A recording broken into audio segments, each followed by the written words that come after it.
기억은 특정한 공간에서 겪은 경험과 감정을 하나로 저장하는 법인데, 경험에서 감정을 분리해 되새김질을 하니 나쁜 기억은 작아지고 좋은 기억은 커지면서 마음이 더 건강해지는 것을 느꼈다. 인생의 서사는 자신이 머무른 곳에서부터 시작된다. 책 읽는 자작나무. 안녕하셨습니까? 봄아저씨 책 읽는 자작입니다. 우리는 매일 어딘가를 향하고 누군가를 만나며 그 속에서 저마다의 이야기를 만들어갑니다. 분주한 현실에 정신이 없이 살다 보면 때로는 삶의 여유를 잃어버리기도 하지만 마음 한구석에는 언제나 그리운 공간들이 남아 있지요. 어린 시절 친구들과 뛰놀던 골목길, 엄마의 손을 잡고 설레며 처음 가봤던 동물원, 계획 없이 찾아갔던 바닷가에서 맞이했던 일몰, 친구들과 나눈 수많은 대화가 아직도 들리는 것처럼 느껴지는 작은 카페들. 화려한 관광지보다도 더 깊이 마음에 자리 잡는 건 바로 이러한 평범하지만 따뜻했던 일상의 장소들이 아닐까 생각해 봅니다. 이 공간들은 어느새 나도 모르게 내 삶의 일부가 되어서 나를 구성하고 나만의 이야기를 만들어줍니다. 기억나십니까? 예전에 굉장히 유쾌하게 들려드렸던 조금 알고 적당히 모르는 50이 되었다의 저자. 중년 이후의 삶의 새로운 시각과 태도를 제시해왔던 이주희 작가의 신작 모든 순간의 공간들 오늘 들려드립니다.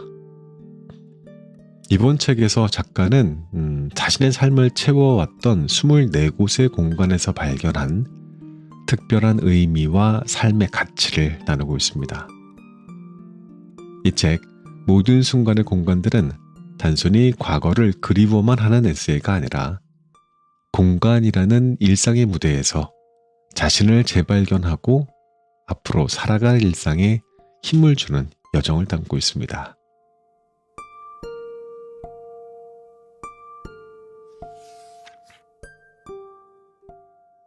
우리의 시간은 우리가 사는 공간에서 비로소 완성된다.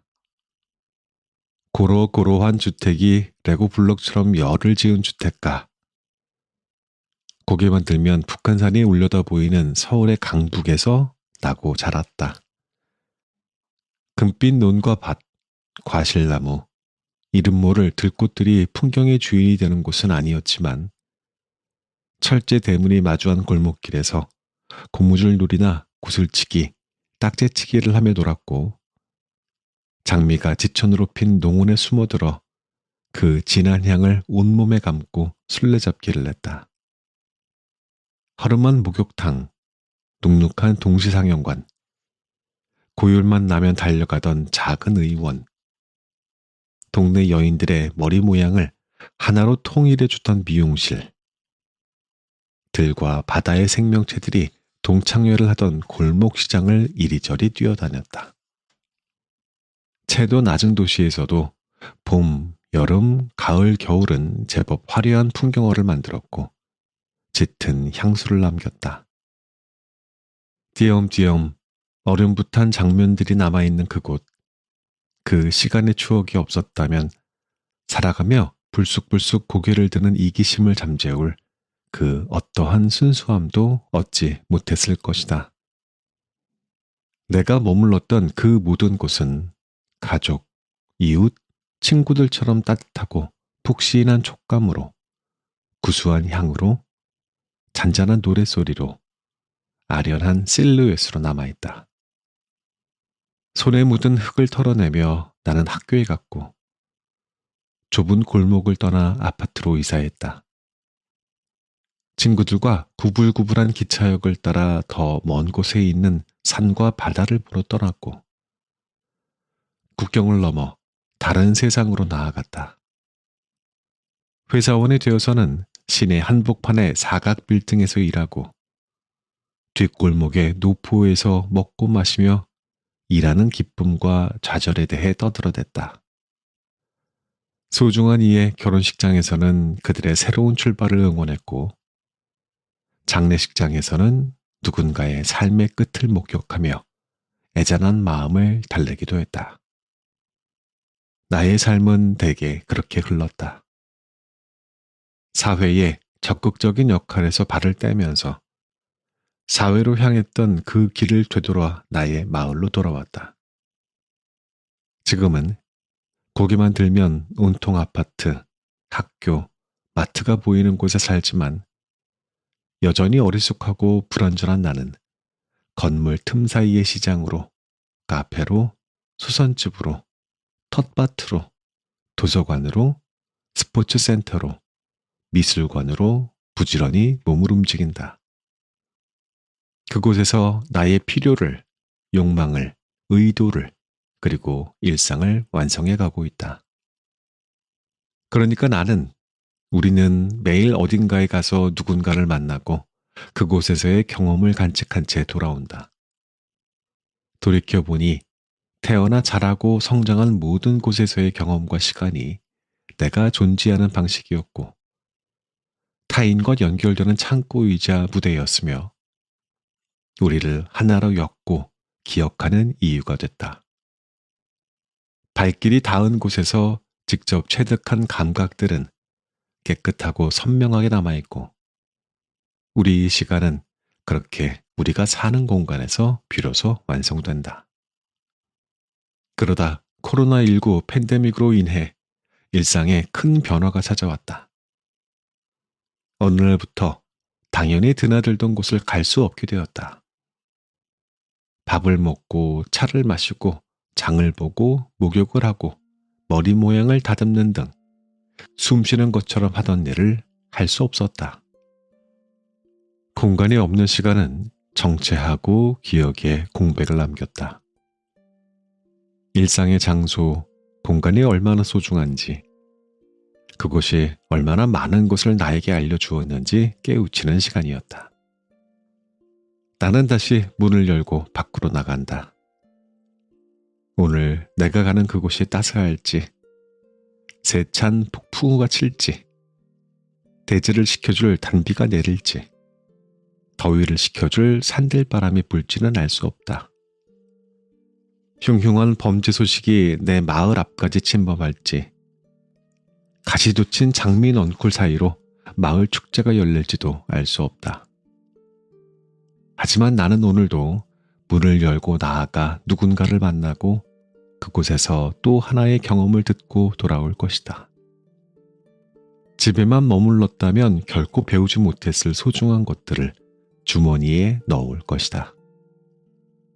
물론 어떤 일을 하느냐에 따라 교육, 건강, 소득 수준에 따라 즐겨 찾는 곳이 다를 것이고, 시대의 변화나 일상의 흐름에 따라서도 차이가 있겠지만 누구나 공통 분모를 가지는 몇몇의 일상의 공간들과 시간이 있을 것이다.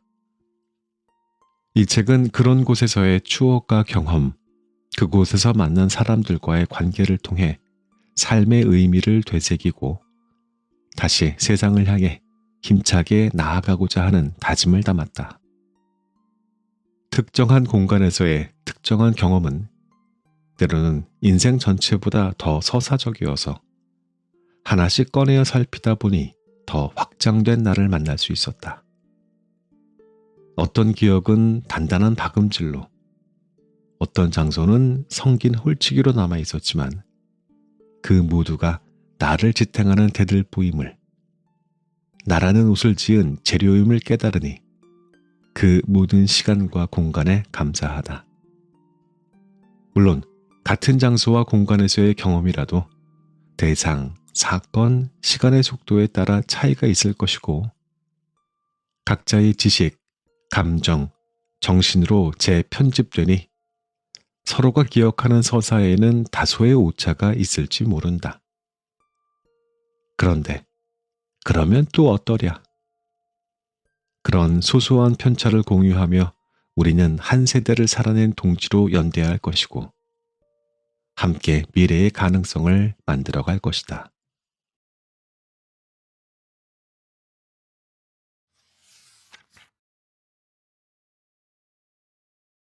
예식장, 사랑, 불태우지 말고 그대로 얼리세요. 왜 너냐? 다음 생에 내 눈에 띄면 가만 안 둔다. 라디오에서 결혼 후회되는 순간이라는 질문에 게시판에 올라온 시청자들의 답변이다. DJ는 긴 한숨을 쉬었다. 여러분, 도대체 어떤 결혼 생활을 하고 계신 겁니까? 차에서 들으며 웃음이 났다. 이토록 희극적인데 50대, 40대 미혼의 남자 DJ는 몹시 심각하다. 아니, 이런 답변을 올려주시면 저희들과 결혼을 하라는 겁니까? 말라는 겁니까? 무서워 죽겠어요. 그래, 결혼은 무서운 일이지. 내용만 보면 질문이 복수인지 결혼인지 알 수가 없지. 한때 서로 열렬하게 사랑했을 그 시절에는 저 문장들이 이랬을 텐데. 왜 너냐? 너여서 너였기 때문이야. 다음 생에 내 눈에 띄면 가만 안 둔다. 이번 생이 아니면 다음 생이라도 만나. 모든 순간, 모든 시간. 한순간도 네가 아닌 적이 없었어. 속초로 가는 길에 배우자 작은 아이와 함께 인제의 자작나무 숲에 잠시 들렀다. 그곳을 추천한 친구는 30분이면 정상에 오를 수 있다고 했다. 그런데 1시간 반을 넘기고도 자작나무는 보이지 않았다. 마주치는 여행객들은 하나같이 다 오셨습니다. 기운 내십시오. 라고 응원의 메시지를 건넸다. 가만히 있어도 땀이 비오듯 하는 날씨이니 옷은 이미 흠뻑 젖었고 운동화까지 축축해졌다. 여름 휴가 가는 길인데 여기서 힘을 빼지 말고 그만 내려가자는 배우자의 말에 나는 어떻게 여기까지 와서 내려가냐며 팽팽히 맞섰다. 친구는 결혼 25주년 은혼식을 기념해 지리산 해발 1915m를 다녀왔다는데 고작 해발 884m를 오르면서 몇 번의 실랑이를 하는 건지 다음 생에 내 눈에 띄면 가만두지 않는다 라는 말이 귀에 웅웅거렸다. 역시 결혼의 현재는 공포이다. 불쑥 눈치만 살피던 작은 아이가 중재에 나섰다. 지금부터 첫 번째로 마주치는 사람에게 물어서 다 왔습니다 라고 하면 내려가고 다른 대답이 나오면 끝까지 가보기로. 얼마나 더 가야 돼요? 조금만 힘내시면 곧 모든 것을 보상받으실 겁니다. 중년의 여행객은 알듯 말듯 답했고 그래서 우리는 조금 더 올라가는 편을 택했다. 그리고 곧이어 숲의 정상을 맞이했다. 정상은 놀라웠다. 새하얀 껍질의 옷을 입은 훤칠한 자작나무들이 빼곡히 숲을 감싸고 있었다. 백옥같이 하얀 피부의 여자 같기도 하고 키 큰 남자들이 쭉 서 있는 것 같기도 했다. 화재로 활활 타고 남은 하얀 재를 뒤집어 쓰고 있는 것처럼 보이기도 했다. 고요하고 평온했다. 바람은 어느 곳을 편애해 머물지 않고 나무 사이사이로 자유롭게 흘렀다.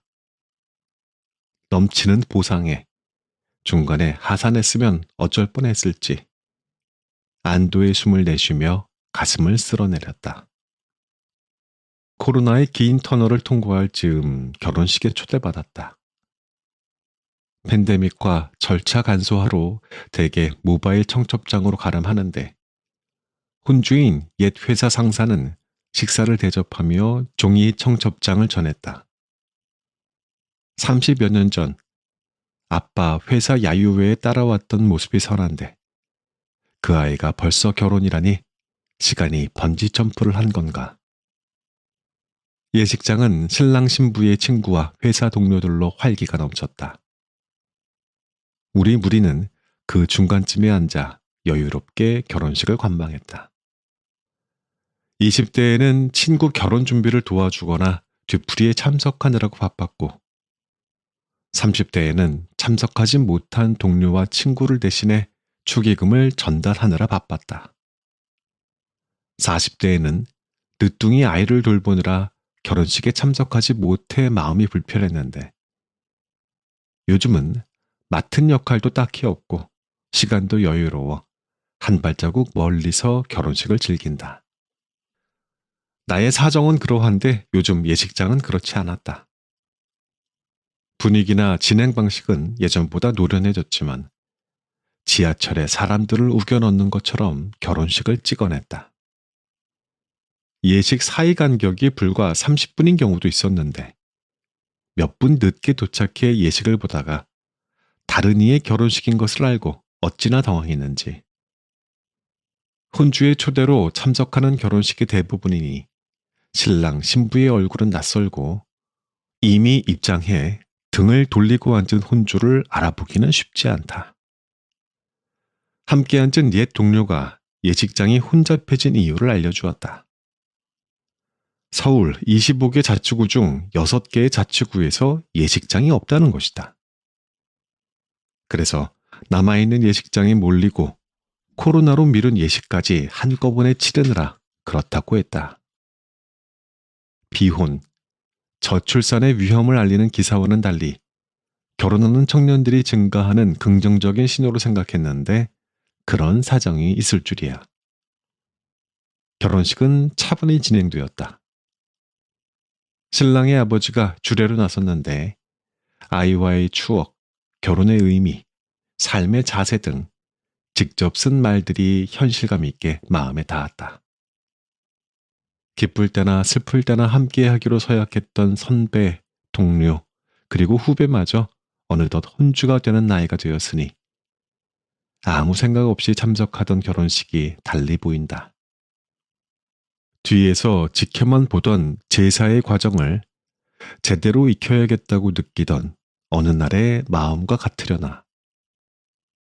자식으로서 부모의 다음 과정을, 부모로서 자식의 다음 과정을 눈여겨볼 시기가 된 것이리라. 말이 나온 김에 그동안 결혼식을 지켜보며 가졌던 의문이 있다. 신랑과 신부의 어머니는 화촉을 밝히고 신부 아버지는 신부와 함께 입장하지만 신랑 아버지의 역할이 없는 것이 이상했다. 같은 부모인데 무슨 역할이 있어야 하지 않나? 처음부터 홀로 앉아 있으면 외롭겠다 등등. 결혼식이야말로 오랜 관습과 규범의 결정체이니 그 절차와 법도를 바꾸기 쉽지 않겠지만 신랑 아버지도 신랑과 함께 입장하거나 아버지들이 화촉을 밝히고 어머니들이 신랑 신부와 함께 입장하고 합동 주례로 나서면 재밌을 것 같다는 상상을 하기도 했다. 그런 결혼식 봤어. 양가 부모님이 같이 입장해서 화촉을 점화한 뒤에 신랑 신부가 동시에 입장하더라. 나중에는 전부 나와서 춤도 추고. 친구는 엄숙한 결혼식이 모두가 즐기는 축제로 바뀌고 있다고 말해주었다. 나는 신랑 아버지가 신랑과 같이 입장하는 결혼식을 봤어. 마음이 찡하더라. 그렇지만 부모의 참여는 최소한이 좋다고 생각해. 양친 부모가 모두 생존하는 것도 아니고. 오, 다른 친구의 말도 맞다. 우리 조카야말로 규범과 관습에 제대로 싸움을 걸었지. 조카가 친구가 운영하는 사진 스튜디오에서 결혼했는데 하객들 모두 서 있고 깔끔한 정장 입고 결혼 서약만 하고 끝내더라. 오빠랑 그렇게 싸우더니 조카가 승리했지. 친구의 오빠와 오빠의 사또는 그동안 참여했던 경조사의 회수를 해마며 끝까지 반대했지만 젊은 조카 부부가 승리하며 축의금, 주례, 축가 없이 최소의 하객이 지켜보는 가운데 식이 휘리릭 끝났다는 것이다. 조카 부부가 전세로 들어간 집주인을 결혼식에 초대했는데 집주인이 젊은 부부의 기특한 모습에 결혼식 현장에서 통 크게 전세금을 깎아주어 분위기가 아주 좋았다고 했다. 어쩌면 예식장의 예식 시간이 짧았던 건 샘 빠른 예식장의 장사 속 때문만은 아닐지도 모르겠다. 불필요한 격식과 과정을 과감히 생략한 독립적인 청년들의 반짝이는 선택일지도. 세상에는 가장 새빨간 거짓말이 그들은 결혼해서 행복하게 살았대요라는데, 멸치 김치찌개와 돼지고기 김치찌개가 동시에 상에 오르고 자작나무 숲에 한 번 오르기도 버거운 것이 결혼인데, 혼자라면 잊지도 않을 수많은 문제를 둘이서 고민하는 것이 결혼인데, 시작부터 진을 뺄 이유는 없을 것이다. 정상까지 오르느라 고생했네. 원래 30분 거리인데 공사 중이라서 멀리 돌아가서 그런가 봐. 그런데 볼만하지? 오늘 너희 부부는 꺼져가는 화촉을 밝히고 온 거야. 친구의 말인즉슨 결혼식 봉투에 쓰는 축 화혼의 화자가 자작나무 화에서 유래한 것인데, 하산하지 않고 정성을 보았으니 자작나무에 불이 붙듯 부부의 인연이 더욱 깊어질 것이라 했다. 글쎄다, 친구야. 온통 너로 가득했던 세상이 하필이면 너를 만나서가 되고, 한순간도 네가 아닌 적이 없던 사람들이 모든 순간, 모든 시간이 후회된다고 말하는 게 결혼인데, 자작나무 한 번 봤다고 꺼져가는 불이 붙을 리가. 어떻게 사랑이 편하니? 라고 울부짖는 상대에게 사랑은 움직이는 거야 라고 말하고 돌아서는 것이 사랑의 결말인데, 하물며 결혼 생활의 항상성이 그렇게 쉬울 리가. 그런데 얼마 뒤 그 어려운 문제에 대해 큰아이가 답을 주었다. 오늘 엄마 아빠 결혼 반지 찾았다. 배우자와 나의 결혼 반지는 결혼식 후 보석함에서 잠시 살다가 집을 비울 일이 생기면서 친정 냉장고로 이사해 오랜 세월을 보냈다. 잘 보관한다고 선택한 곳이 냉동실인데, 그 위로 음식들이 차곡차곡 쌓이면서 행방이 묘연하다가 냉장고를 바꾸면서 그 위치가 식별된 것이다. 20년 만에 보는 결혼 반지는 낯설었다. 끼지도 않을 것을 뭐하러 했을까? 그러니까 이게 그때 얼마였더라. 그래도 명색이 결혼 반지인데 너무 방치한 거 아닌가 했더니 큰아이가 한마디를 던진다. 엄마, 그나마 결혼 반지를 얼려서 지금까지 살고 있다는 생각 안 해봤어? 소중히 끼고 다녔으면 지금 어떻게 되었을지 몰라. 어이쿠, 그렇구나. 결혼 생활이란 상대에 대한 마음을 활활 태워 자작나무처럼 재로 만드는 것이 아니라 그 상태 그대로 얼리는 거였구나. 한 발자국 떨어져서 차갑게 말이지. 상대를 있는 그대로 인정하고 모든 상황을 객관적으로 판단하려면 열정 뒤에 냉정이 무엇보다 필요한 것이구나. 그러니 늦은 결혼이나 리마인드 웨딩을 계획하는 분들, 인제에 자작나무 숲을 오르려는 분들이 있다면 한 여름이 아닌 한 겨울에 가시라. 아니다. 싸움터에 나갈 때에는 한 번, 바다에 나아갈 때는 두 번, 결혼을 할 때에는 3번 기도하라는 러시아의 속담부터 가슴에 새기는 건 어떨지. 아, 그것도 아니다. 나의 얼굴은 전생에 내가 사랑했던 사람의 얼굴이라는데, 다음 생에 배우자의 얼굴로 태어나도 괜찮을지부터 생각해 보시라.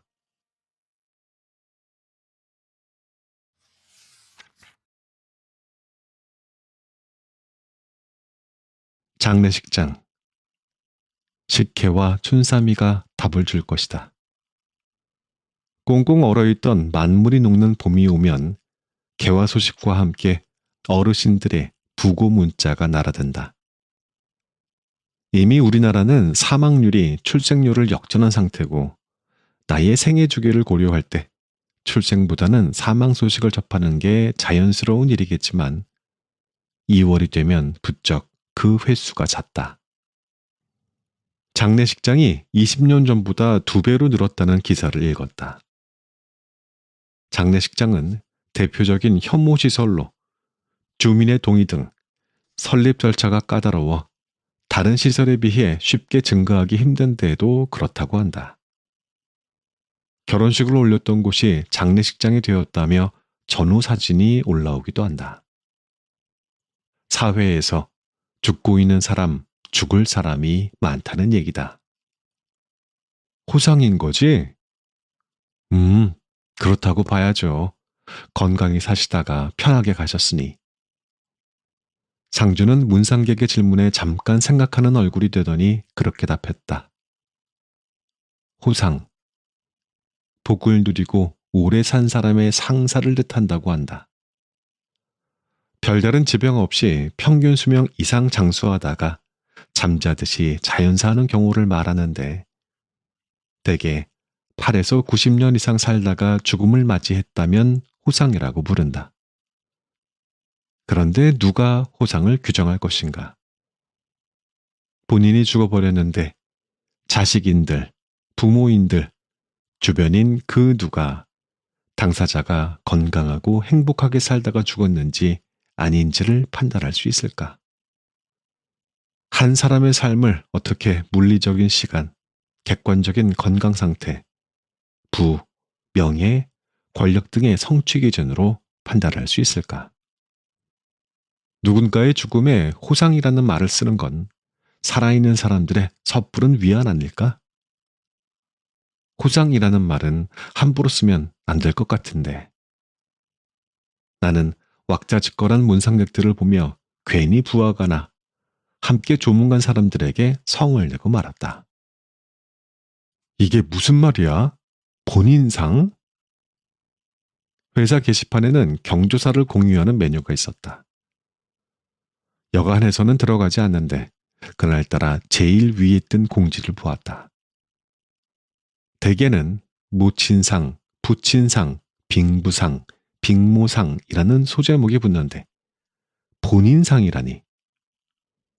죽음에 가까운 나이까지 회사에 다니는 사람은 없고 죽을 만큼 아픈 사람이 회사를 다닐 수도 없는 노릇이니 본인상은 매우 어색한 표현임에 틀림이 없었다. 그래서 스크롤을 멈췄는데 이름을 보는 순간 얼어버렸다. 신입사원 A의 장례식장은 슬퍼도 슬퍼도 그렇게 슬플 수가 없었다. 누구보다 건강하고 밝고 다정한 후배였다.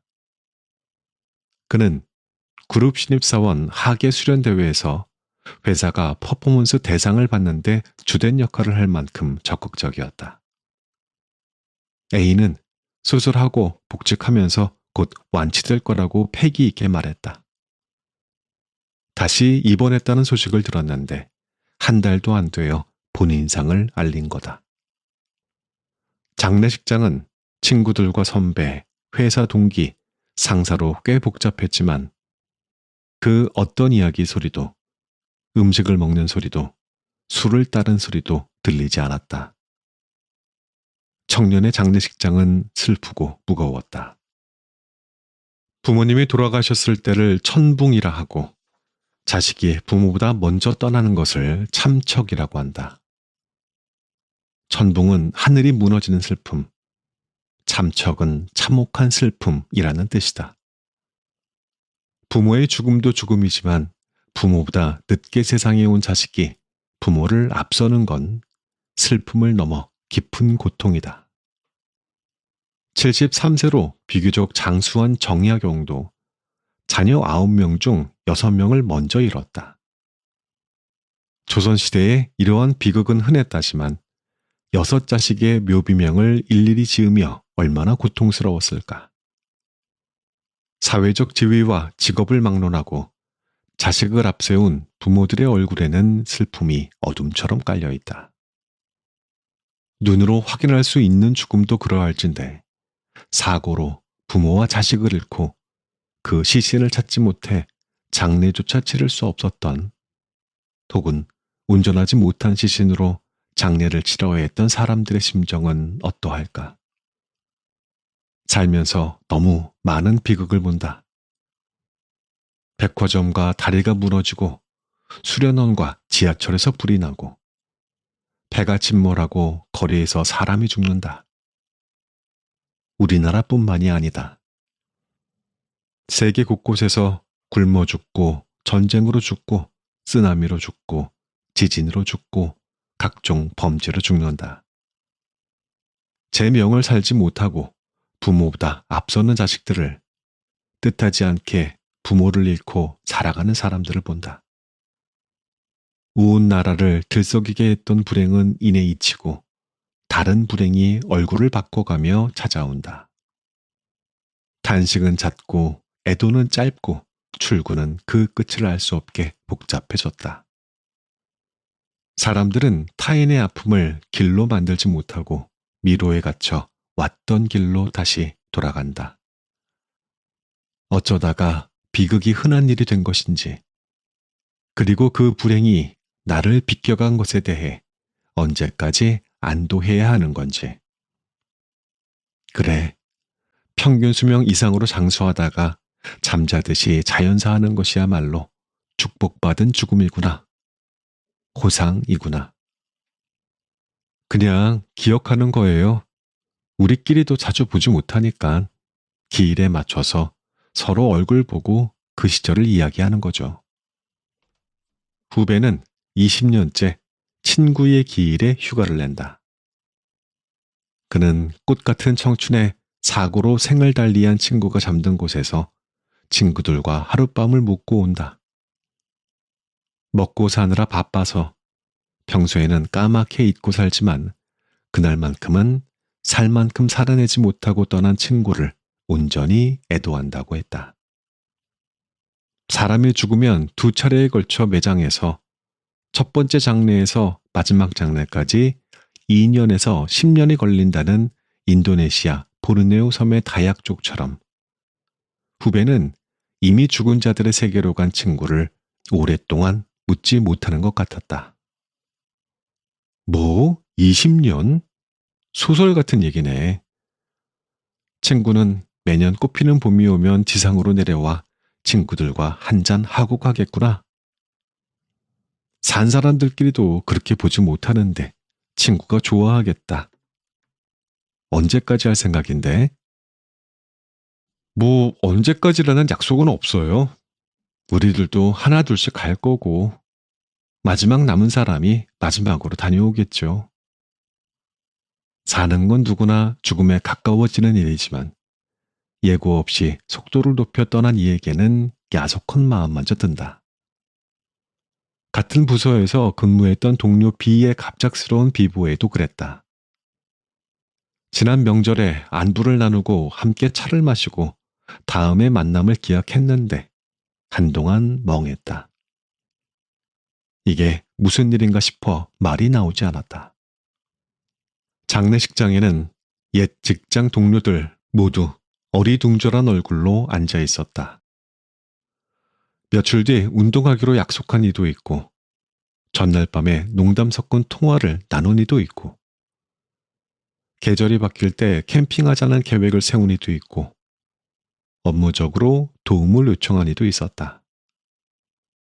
천붕의 슬픔을 사귀는 아이들, 준비도 없이 배우자를 잃은 배우자를 보고 오니 마음이 어지러운데 발인 날에 SNS는 눈치도 없이 망자의 생일을 축하하라는 메시지를 보내왔다.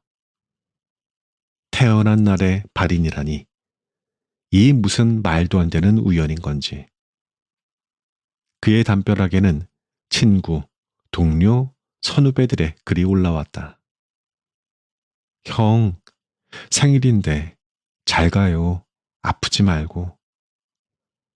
지난날의 추억으로 그대를 기억 속에 남기네. 하늘나라에서 만나면 공기 좋고 분위기 있는 데에서 또 한잔 하세. 그를 기억하는 이들이 SNS에 애도의 글을 남겨놓았다. B는 함께 근무하며 다투기도 도움을 주고받기도 소주잔을 기울이기도 했던 동료이자 선배였다. 꽤 많은 시간이 흘렀지만 요즘도 가끔 그의 SNS를 찾아 그 시간 그대로 멈춰있는 사진을 본다. 매년 기일에 산소를 찾는 후배처럼 하지는 못하겠지만 할 수 있을 때까지 마음속으로 남아 그를 성실하게 애도하려 한다. 선배님, 함께 일해서 영광이었고 편히 쉬십시오. 나중에 술 한잔 올리겠습니다. 안 돼. 아빠는 강아지든 고양이든 금붕어든 장수풍뎅이든 하여간 뭐든 우리 집에서 죽어나가는 거 싫어. 작은 아이가 강아지를 키우고 싶다고 하자 배우자는 단호하게 말했다. 아빠는 왜 죽는 생각부터 해? 안 죽게 잘 키우면 되지. 나이는 키우기도 전에 죽음부터 생각하는 아빠가 이상했을지도 모른다. 아직은 죽음의 무게를 모르는 탓이리라. 큰 아이가 키우던 금붕어가 느닷없이 죽었을 때 아파트의 한적한 곳에 고이 묻어주었지만 남아있는 금붕어 먹이를 보며 양육 환경에 무슨 잘못이 있었나 자책했던 기억이 있다. 장수 풍뎅이가 죽은 후에도 남아있는 젤리를 한동안 버릴 수 없었다. 아이에게는 동물 털 알레르기가 있고 좀 더 커서 한 생명을 충분히 책임질 수 있을 때 다시 생각해보자는 말로 시간을 벌었다. 아이는 쉽게 잊었고 시간은 흘렀다. 코코가 하늘나라로 갔어. 안락사 시키고 싶지 않아서 집에 데리고 있었는데 마지막 날 너무 아파해서 미안했어. 친구는 반려견 코코의 죽음에 한동안 힘들어했다. 유기견이었고 어떠한 사정이 있었는지 집에서는 볼일을 보지 못하고 밖에서만 볼일을 해결하느라 하루에도 서너 번씩 산책을 시키며 많은 시간을 보냈다고 한다. 반려묘 춘삼이가 친구의 곁을 지켰지만 코코를 쉬이 잊지 못했다. 우리나라 인구 4분의 1이 반려동물을 양육하고 있다고 한다. 반려동물이 가족의 영역으로 들어온 지 오래다. 문제는 동물들은 사람만큼 오래 살지 못한다는 거다. 개는 평균 10에서 13년, 고양이는 12에서 18년 정도를 산다. 반려동물이 무지개 다리를 건너고 사람이 일상을 회복하는 데 걸리는 시간은 평균 732.2일. 2년이 넘어야 상실감에서 벗어난다. 낯선 손님에게 짖지도 않고 친구 옆에 조용히 누워만 있던 코코의 죽음을 마음 깊이 애도하지만 무엇보다 나의 친구가 빨리 그 상실감을 털어내기를 바란다. 2년은 너무 긴 시간이니까. 누구의 죽음인지, 죽음의 이유와 형태가 무엇인지 간에 남겨진 사람은 애도와 슬픔을 건너 다시 건강하게 살아가야 하니까. 이 무거운 당위에 라디오 프로그램의 시청자 사연이 그 방법을 알려주었다. 오늘 처음으로 식혜를 만들어 봤어요. 얼마 전에 외할머니가 돌아가셨는데 엄마가 제정신이 아니셨어요. 그래서 생각난 게 식혜였는데 엄마가 이 식혜를 먹고 기운을 차렸으면 좋겠어요. 엄마가 할머니가 해주시는 식혜를 정말 좋아했거든요. 라는 사연이었다. 20대의 어린 딸은 엄마의 엄마가 해주던 식혜로 엄마를 다시 일으키려고 한다. 사랑하는 사람이 더 이상 존재하지 않는다는 것. 그것은 커다란 상처다. 하지만 죽음은 필연적이며 우리는 누군가를 잃을지라도 다른 누군가와 함께 생을 보내게 될 것이다.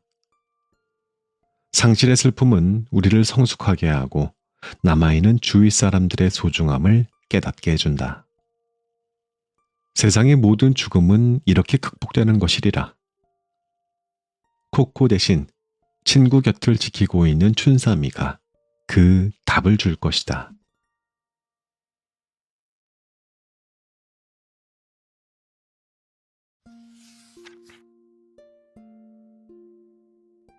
이 책의 낭독은 여기까지 하겠습니다. 저자는 에필로그에서 흥미로운 고백을 합니다. 이 책을 쓰기 위해서 자신의 인생에서 의미 있는 그 시간이 담긴 공간과 장소를 먼저 선정을 해야 했는데 그 숫자가 생각보다 너무 단촐해서 아쉬웠다고요. 아, 내 인생이 이렇게 단조로웠던가? 그런 자책이 들었다고 하는 겁니다. 제법 부산스럽고 다채롭게 살아왔다고 생각했는데 막상 되돌아보니까 그렇게 대단하거나 특별한 장소가 많지 않다라는 것이었죠. 이 대목에서 저 역시 깊은 공감과 함께 자문해 보게 됐습니다. 만약 내가 의미 있었던 이야기를 담을 만한 내 인생의 장소를 찾는다면 나는 과연 몇 개나 될까? 무슨 우주여행이나 남극 탐험, 사막 횡단 같은 그런 거창한 경험은 없지만 사실은 저도 적지 않은 여행 경험이 있다고 자부를 해왔거든요.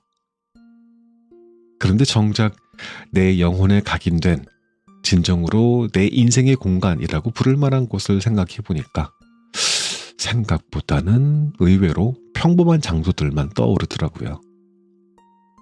내 인생에서 진짜 의미 있는 공간 어디일까? 지금 살고 있는 이 작은 아파트의 방들, 매일 걸었던 시골 골목길, 자전거를 끌고 다니던 산자락, 그리고 거기에서 만났던 사람들. 사람이 산다는 것은, 우리가 의미를 두고 있는 장소라는 것은 이토록 하품이 날 것 같은 일상 속에서의 평범하게 짝이 없는 장소일 수 있겠구나. 그렇다면 특별할 것 하나 없어 보이는 평범한 일상이 가장 소중하고 최고였을지도 모르겠구나 라고 하는 겸손한 깨달음을 주었습니다. 여러분들도 한번 생각해 보세요. 뭐 글을 쓰시라는 게 아니고 단지 자신의 인생에서 가장 의미 있었던 장소 한 5개만 꼽아보세요. 추억이 가장 많이 담겨있고 당신에게 진정한 의미가 있는 장소가 어디인지, 그 과정에서 예상치 못한 깨달음을 얻게 되실 겁니다.